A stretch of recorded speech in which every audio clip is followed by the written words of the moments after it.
大家知唔知道做加密貨幣交易最大支出，其實唔係輸贏，而係手續費？今日就教你點樣喺 Binance 減到幾近零手續費。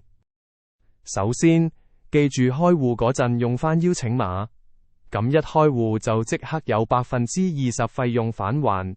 好多人都唔知，仲以為玩唔到優惠，呢步真係唔好錯過。Binance 本身收費已經好低，但你仲可以用 BNB 即係幣安幣嚟交手續費，可以再省多額外 10%， 慳上加慳。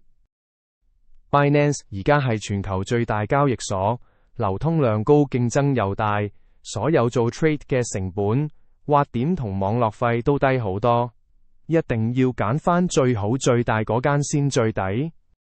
提款時記住揀網絡費用最低嘅區塊鏈，好似 TRC20，平均比 ETH 帳面平幾十蚊，實戰慳多次。最後加碼 Binance 成日有零手續費活動，買現貨有時仲可以免手續費，要留意官方消息啦。